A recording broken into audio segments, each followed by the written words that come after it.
Hi everyone, and welcome back to a brand new episode of Tea with Jainé. I'm your host, Jainé Kirshner of Jainé Kirshner Photography and the photo education and coaching site, Tea with Jainé. Tea with Jainé is where we give real advice, tangible tips, and thoughtful insight about what it's really like to be a wedding photographer. I'm so excited about today's episode because I'm chatting with Lin Pernille all about how to set goals for your business. I really wanted to start off the new year with someone who could help us dig deep, get clear, and figure out our goals for the next 3, 6, 12 months and beyond. And Lin is just that person. A little bit about her before we get started is that she's a luxury wedding photographer, videographer, and educator based in the Hudson Valley of New York. She teaches workshops and courses to photographers and small business owners of all levels and has spoken at the Creative at Heart Conference, E3, many podcasts, and she's also the leader of the Rising Tide Society Hudson Valley chapter and on the WIPA New York committee. I'm so excited that she's here today. So let's get excited, you guys. Let's grab a cup of tea and enjoy the show.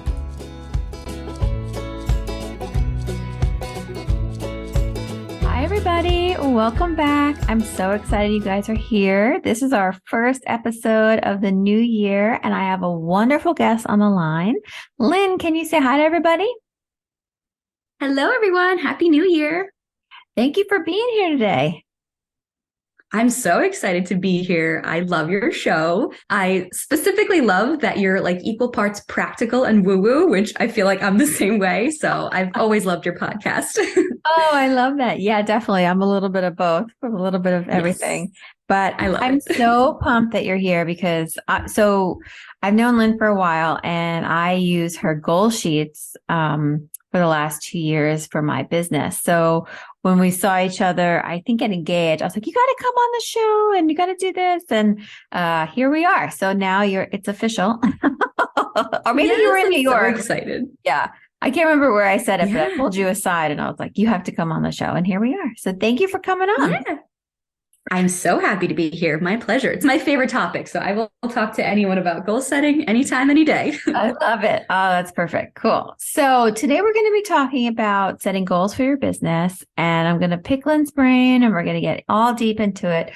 But before we get started, why don't we have you introduce yourself to our listeners? Tell us a little bit about you, your company, and how you got started. Sure. So my name is Lin Pernille. I'm a photographer, videographer, and educator based in Hudson Valley, New York. So a little bit north of New York City, where it starts to get a little mountainous. I specialize mostly in weddings, proposals, and events.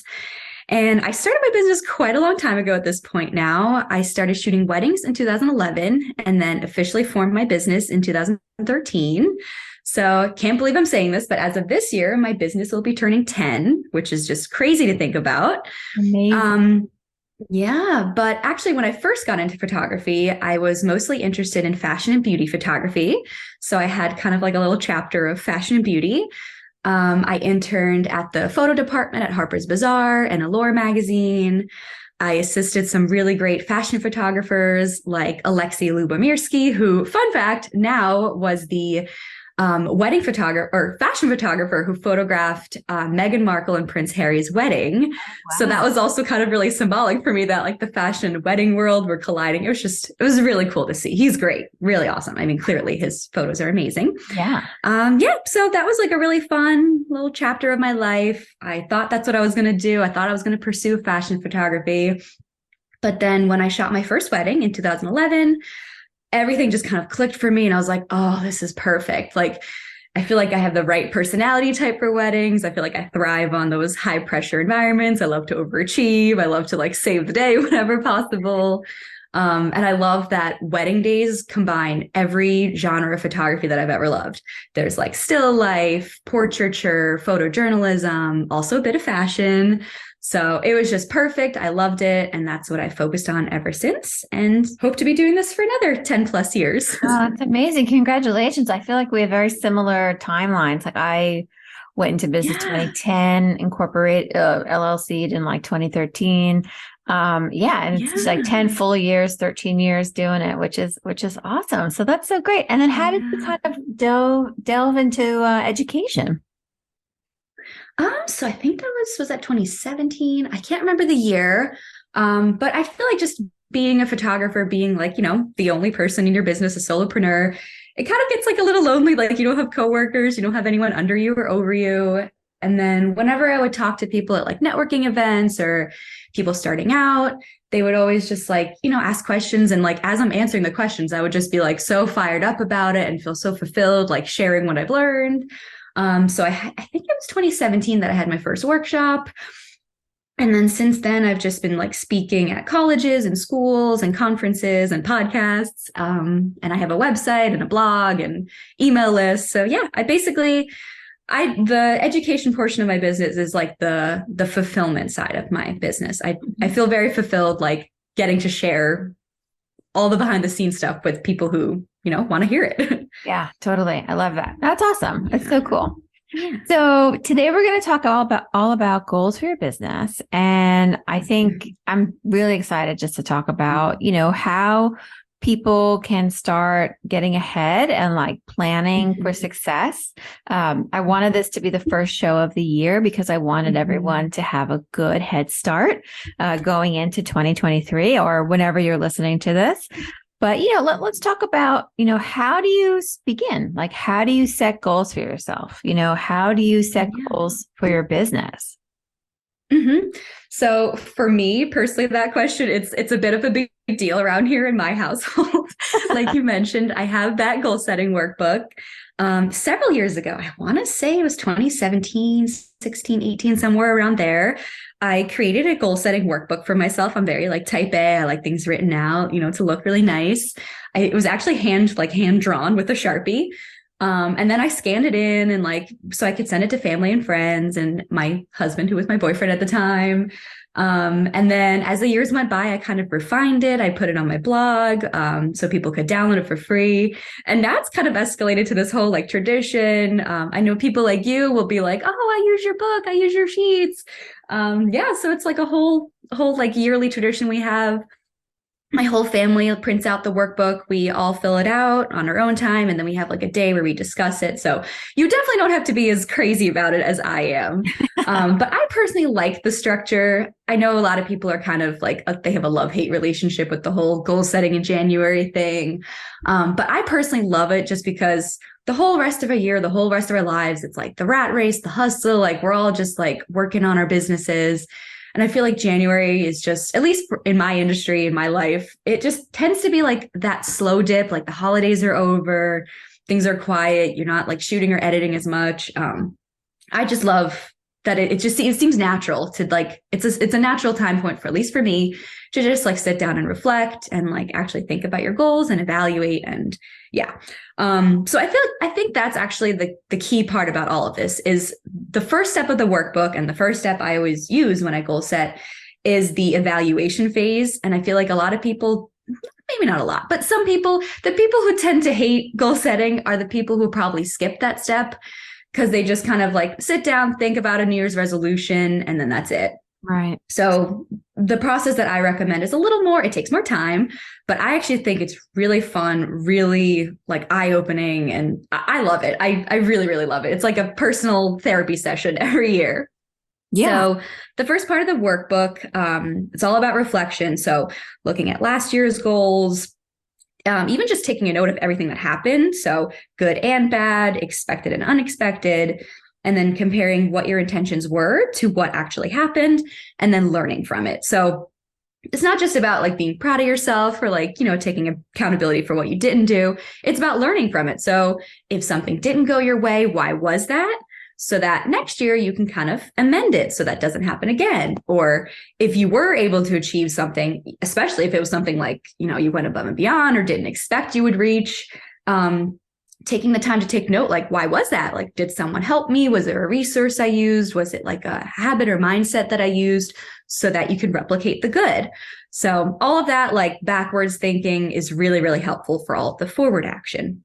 Yeah. So that's the second part of the workbook. Mm-hmm. It's all about formulating the goals and then taking into account your values and vision for the year. So that's another big important part about goal setting is not just like, setting a goal and that's it. It's thinking about, okay, is that goal in line with my values? Is that goal in line with the vision I want for my year? And will working on this goal mean that I'm spending my days doing what I want this year? So basically that's kind of what the workbook goes through. It's like, there's basically like a different sheet for each type of category and some little prompts to get you thinking, and then you just kind of fill it out. Yeah, no, I love it. I think I've been using it for, I think, 2 years now. And last year I did it with my accountability group from my E3 shout out. And we all did it together. We spent about 2 hours on the phone, and we would ask the questions, and then we would take time and write it and then go over it. And I liked doing it in a group setting because people remember other things that you have forgotten, right? Like, yes. Oh, didn't you want to go here? Didn't you want to work with this person? You had mentioned this before. And I was like, oh yeah, oh my gosh, I totally forgot. So it was nice to have like a group of people that I know and trust.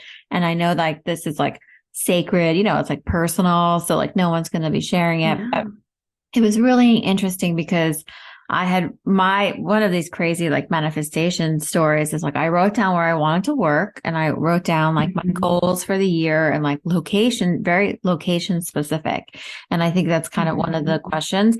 And literally the next day I got an inquiry for one of my dream locations. And then I had booked that wedding, and I was like, oh my gosh, like this is crazy. And I need to do this every year. like putting it out on paper and putting it out in the universe and saying like, you are ready for these next steps is such a powerful way to like let the universe and let yourself know that you're ready. Like you need to declare it and to get it out and to not keep it small and not keep it hidden. And I feel like writing out your goals, no matter what they are really important. Like it could be like if you're listening and you're starting out and you're like, I don't know where I want to work, or I don't know what I want to do. It could be like getting my books organized, meeting 3 new planners this year. Like it could be really small.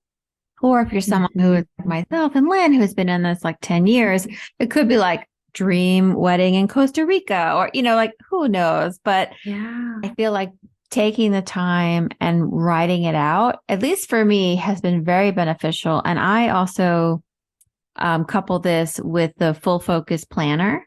So like I'll write out my goals on the sheets, and then I will put them in my full focus planner, and that keeps me accountable daily.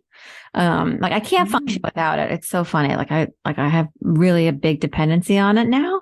So I like putting the two together, because then my goals are like easy to see every day, and I can like track the progress and cross stuff off when it happens. And that, I don't know, do you find satisfaction in that? Like you're like, I did it. And then you just cross it off. Oh yes.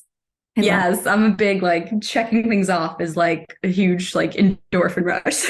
Totally. Absolutely. Yeah. And I'm like, oh, what else am I going to put in there? Yeah. I love that. That's awesome. I have to look that up. What was it called again? The planner? It's from Michael Hyatt, and it's called the Full Focus Planner. And they have a whole bunch of different ones, but I like the quarterly. So I have like a quarterly subscription, and it now comes once a year, and you get 4 planners. And it's just like this, I basically will transfer my goals from the sheet, my big 10 goals from the sheet to the beginning of the planner, and then like action steps and what can I be doing actively to, be on my way to get to them. And then I write out like my daily tasks and what I have to do. And then slowly but surely, like things start getting done. And I also, maybe we can talk about like, you don't have to accomplish your goal the next day, right? Like it can take a while, and that's okay. Oh yeah, absolutely. Like goals come in all shapes and sizes, time frame. Like I said, I'm a big like goal setting nerd. Like I love goal setting. So whenever anyone has anything bad to say about goal setting, it really like hits home. So I hear a lot of people like, if they're cynical about goal setting, some people are like, well, I don't have any goals this year. I mean, that may be the case, but I highly, highly, highly doubt that anyone doesn't have a goal. Their goal just might not be what they think society categorizes as a goal. Like your goal, I think people think goals have to do with like money, success, reaching big, whatever they think, societal norms are. But your goal could very well be like to shoot a few weddings a year, or like it could be your goal to specifically scale back or take time for your family, or basically a goal doesn't have to be the stereotypical goal. It can be whatever you want. Right. And if you're saying that you really don't have a goal, I have a hard time believing that, because that means that you're just like giving up on life and that's it. Yeah. Like, even if your intention is to think small or to scale back or to be more restful, whatever it is, that's still a goal. Right. Yeah. And like, we would challenge you to be like, well, maybe write down what you don't think you want to accomplish. Like, right. It's just writing down like, well, I don't want to work 10 weddings. I want to work 5. Yes. Then. Right. If there's something strong on your mind that like you're cynical or resentful about, that clearly is saying something about what you want for yourself, what you want for your life. So goals can be and that's the whole point of the worksheets too, is like there's a page about values and your vision. So kind of like fill in the blank questions and rank what like fields of your life are most important to you. So like, is it business? Is it family? Is it health? Is it whatever? And whatever is more important to you one year versus the other is completely fine. They can be year-long goals. They can be 1-week goals. They can be 5-year goals. Whatever it is that you want for your life is completely fine. Yeah. Yeah. And I have to say, like, no one's looking at your sheets. Like, no one's judging you. Like, you can write That's whatever you want. Too. Yes. Yeah. We're giving you about like winning. Yeah. We're giving you permission to write, like, I want to, write 1 new email a week to somebody and introduce myself. Like, it could be really that tiny. Like it could be whatever you want. And I love that. So when we're doing this worksheet or when we're writing our goals, however we decide to do it, how do you hold yourself and your business accountable? How do you personally maybe suggest keeping track or measuring your progress? Yeah. So there actually is a section in the workbook when you kind of whittle it down to your like major top goals. There's a section. So for each goal, I like to ask myself, like, how will I track this goal? So first of all, when you write out your goal, you want to be able to measure it. So how will I measure this goal? How will I track my progress? And who will keep me accountable? So I feel like it kind of differs like goal to goal. Like you might have a more business centric goal, and then that might be like a colleague or a, industry friend who helps keep you accountable, versus a personal goal. It might be like your husband or family or someone like that. And then my husband and I, when we're done with the workbook, we kind of keep it on the page with the main goals. And then we put that on our whiteboard in our kitchen. So we see it every single day. So we get constant reminders. As we, finish things, we can highlight or check them off. So that also gives us like a little boost of energy. And then also, in addition to the goal setting workbooks, I also have like a mid-year follow-up sheets. So in around like June or July every year, we do another sit down where we look at everything.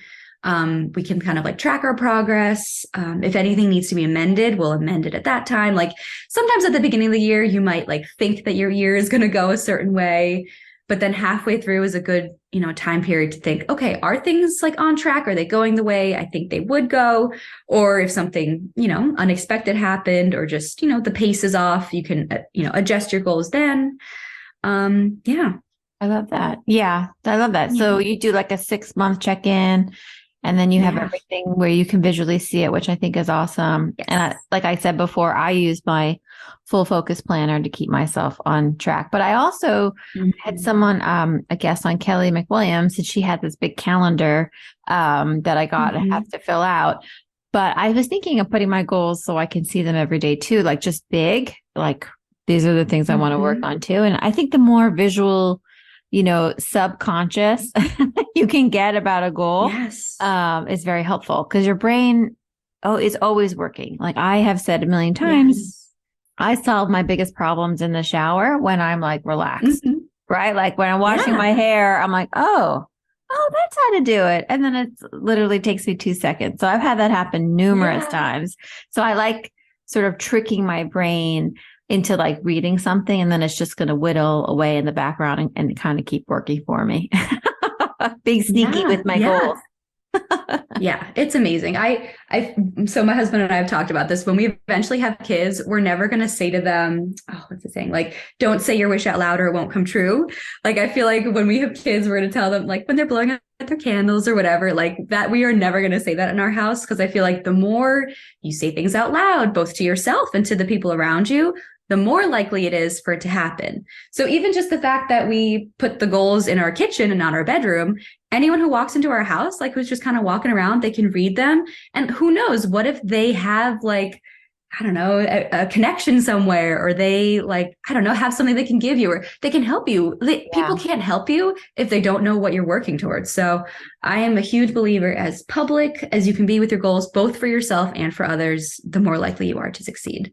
It's really funny that you said that, because that's what we do in our house. I have one daughter, Tilly, and she's 7.5 now. And for her birthday, since she was little, it's always make a wish, don't tell anybody. And then I said, no, you need to say it out loud. One, so we know what it is. And two, you got to let the universe know.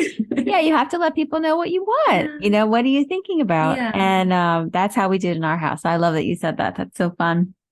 You got to make it happen. It's good to hear. I won't be like the one mom that. No, now there's two of us. I'm glad. Good. There's at least two. Good. Yeah. So when we're looking at our goals and we've taken the time now, we've written them out, we've put them in our kitchen, or, we're putting them where we can see them every day. Is there things that we should avoid? Are there too big of goals? Like, should we be realistic, or should we just let our mind, should we just dream big? That's a really good question. So I feel like it just comes down to a gut thing. So you want to dream big, you want to achieve things, you don't want to play it safe. It's a delicate balance. So I feel like the best way to try it out is just like write your, goal out in a complete sentence, say it out loud, and then kind of reflect, like, how does my gut react when I say it out loud? Like, if you feel a twinge of like, oh my God, can you imagine? Or, oh my God, I think I could do this. Like, that is perfect. That's just the right amount of reach goal, something that's like really exciting, feels kind of far off, but like totally possible. That's great. If when you say it, you just, in your gut, like, just in your own mind, like, oh, that's never going to happen. Like, you just write it like a pipe dream. Like, you even know yourself, it's not going to happen. It's just kind of fun to say. That's too far of a reach. It has to be enough of a tease that, like, it's possible. Like, it has to be physically possible. There has to be no obstacles in the way. It has to be, possible within the time frame you set for it. Another thing to think about is like prerequisites. So like, is there something you need to do before you can reach the goal? So you just have to believe, and like truly, honestly believe that it is possible. And then it's perfect. It can be as big as you want, as long as you know that it is possible. That's right. Great. I love that. And what if you have like I'm sorry. No, go ahead. I would say, like, what if you have a really big goal, and would you see, I like to work backwards, right? So like a big goal. And then I like how you said, like, the prerequisites, like what do you have to do to reach that goal? Like, would you map that out? Is that something that you would do? Absolutely. Yeah. Let's say I had a long time ago, I had a goal to like make a client guide, which required going through all of the weddings I ever shot to pick out pictures, or like, let's say it's to create a new website. First, you need to gather the copy and the images. So whatever like the end goal is, I would write out all of the prerequisite steps as goals in themselves, because you can't just like skate right over them. Like, they're going to be, big tasks. So write down each sub goal as a goal first. Like, if you're writing them in like a list, I would put the prerequisite goal first. Or if you even have to put the prerequisite this year and save like the major goal for later, that's fine too. But just, you don't want to skip over the prerequisites. Like, you want to, treat them as an actual step. Yeah. I love that. Perfect. And what were you saying before I cut you off? Sorry. This is just no, it's fine. Some other red flags to avoid. When you're writing your goal, I know you probably know the saying, what you focus on grows. So if you have a goal to stop doing something, or like getting rid of a habit, or something bad that you want out of your life, your goal shouldn't be phrased as like, don't do this or stop doing this, because every time you look at your goal, you're going to be reminded of that habit you're trying to quit, and it's going to make it harder to quit. So like, let's say it's your goal to stop doom scrolling on Instagram. Then your goal could be follow XYZ type of accounts and unfollow XYZ accounts. Like, those are just like statements in a positive tense that you can do, and you're not thinking about the negative that you don't like. Or if it's your goal to stop eating sugars, you can say eat more vegetables, healthy fats, whole foods, whatever it is you want to replace it with. So you're thinking about what you're replacing it with, and you're just completely ignoring that thing that you want out of your life. You don't even want to write it down. You don't want to give it any time of day. So phrasing your goals in a positive tense, not using negative words like don't or stop. Yeah, that's awesome. That's a really good tip. Yeah. Like, You guys need to write that down. Excellent. I'm like, I'm going to do that. That's really good. I always feel funny giving that advice because the number of times I said, don't do this and stop doing this. It's just funny. A little paradoxical. It's hard to say that advice without using the word don't and stuff. Yeah. Yeah. And then another one, which I'm kind of guilty of this sometimes, is we have a tendency to hedge our goals. So say like, I want to speak at this conference or this conference. I want to submit to this magazine or this magazine.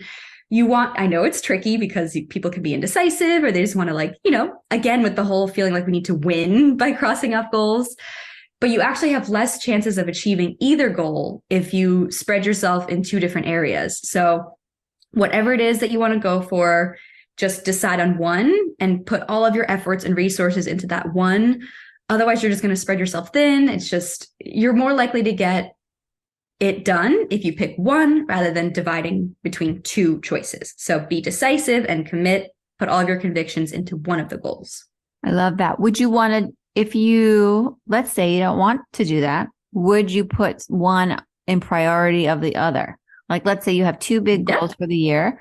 You say, okay, this one I really have to concentrate on. So this will be my first goal. And then once that's done, I can move to the second goal that I want to do. Would you do it like that instead of like working on them at the same time?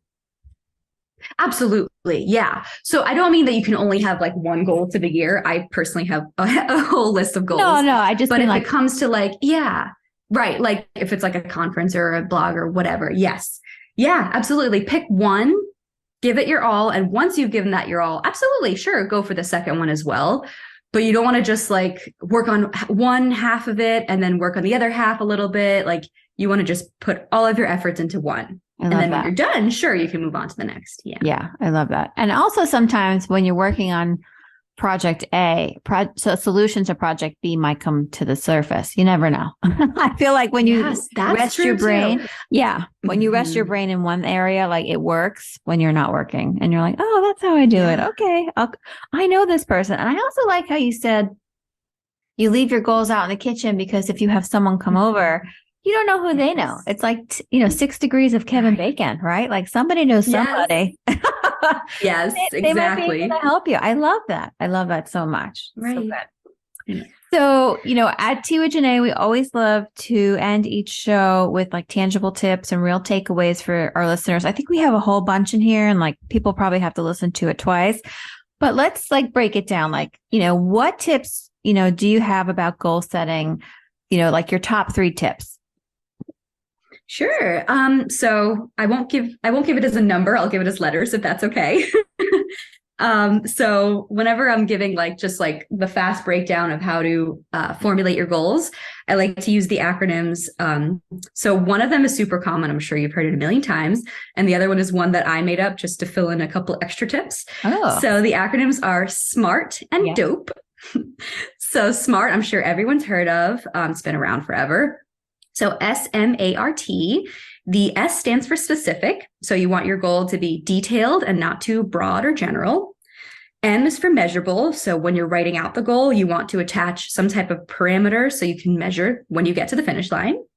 You want it to be attainable. So something that you have control over achieving. So not something that requires action on someone else's part. It has to be something that you have full control over.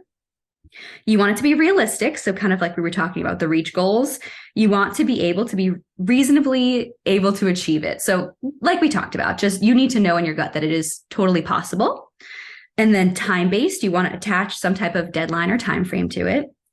And then DOPE are the ones that I added on. So D stands for decisive, like we were talking about before, not hedging your goals or saying or either, like really committing and sticking to one option. And then OWN, it should be your own goal. So a goal that you feel motivated to do, something you feel pulled towards. So not something that you think society thinks you should do, or like your husband or your mom or your kids told you that you should work on, something that you actually want to do. Mm-hmm. If it's not something you feel pulled to do, it's not going to happen. We all know that. And then positive, like I said before, you want to state it in a positive tense, not something you don't want to do or something you want to stop doing. And then emotional. So I like to always attach an adverb or a feeling to the goal, because that's kind of what it's all about. It's not just about getting something done. It's about what we want for our life. And usually that comes back to the emotion we want to feel because of it. So for instance, if it's your goal to go on a hike every season or do something every month or whatever the case may be, let's use the hike example. If you just say go on a hike versus enjoy a hike once per season, that's a totally different mindset when you're actually going to do it. So let's say you only said go on a hike once per season. Then there might be a lot of stuff going on, or it's raining that day, or whatever the case may be, where like you got to go on the hike because your goal sheet says you got to go on the hike. But if you wrote enjoy going on a hike, if you know that, oh my God, I'm not going to enjoy it if I go today, then that's not really accomplishing what you set out for yourself. So then just don't go a different day. Basically, the emotion that you want to feel working on these tasks has to come back to the emotion that you set out for yourself. So I always, whenever possible, attach an adverb or some type of emotion to every goal. I love that. Let's go into that a little bit before I let you go. So let's say your goal is to get your books together, right? Like you want, your goal is decisive. I want my taxes to be, like I want my bookkeeping to be perfect, or, like bookkeeping to be done. And then own it. Like that's something you can do.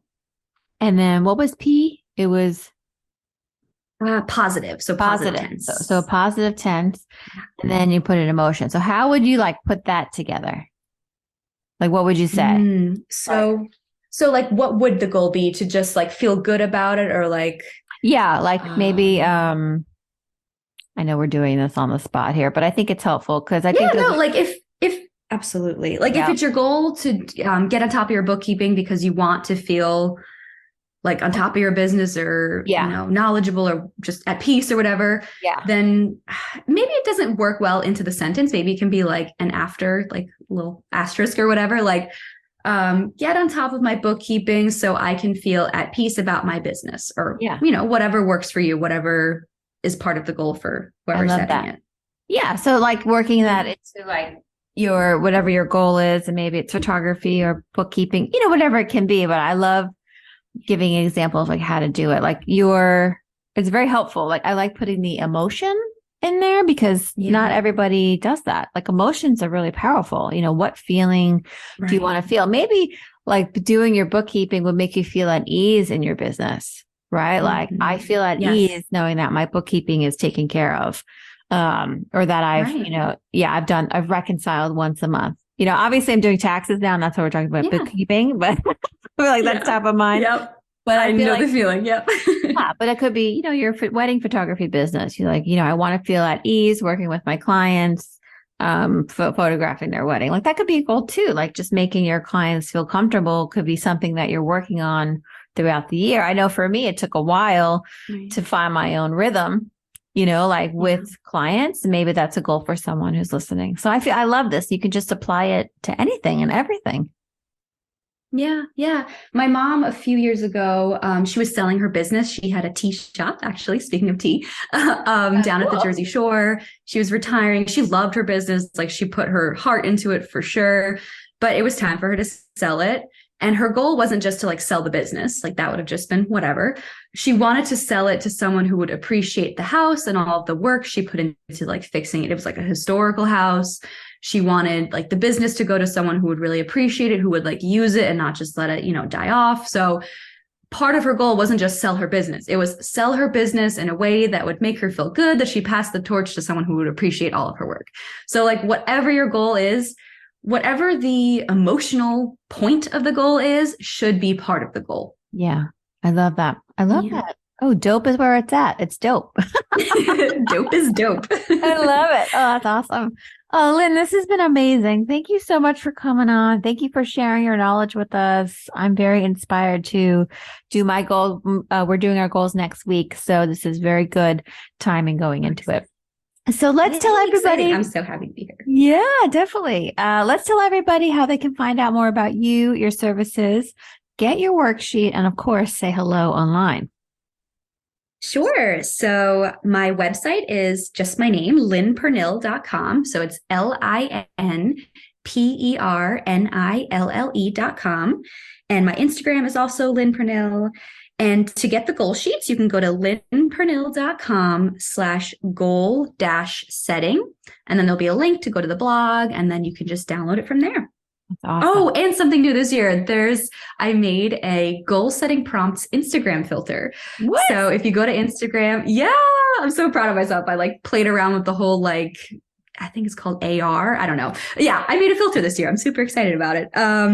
I think there's like a filter gallery somewhere on Instagram.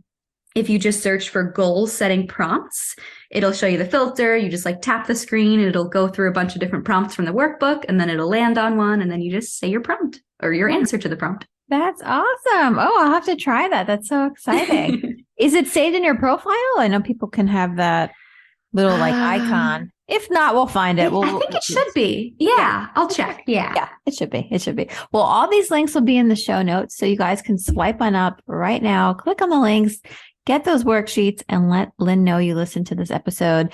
Thank you so much for being here, and I hope you come back real soon. And I'm wishing everyone a wonderful and prosperous new year. And thanks for coming on. Thank you. Happy New Year.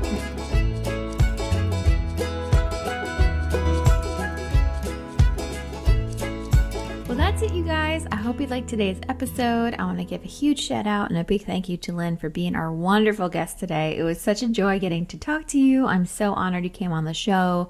I'm obsessed with your goal sheets. Everybody can tell that now. And all the links for everything are in the show notes. So if you guys swipe on up right now, click on those links, download those goal sheets, and get to work.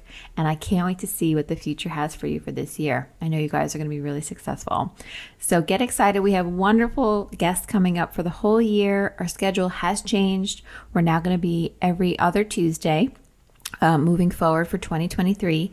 So just FYI, if you don't see us every week, but we're still here, and you can always catch up on our old episodes. All right, you guys, I can't wait to share our next cup of tea together. Bye.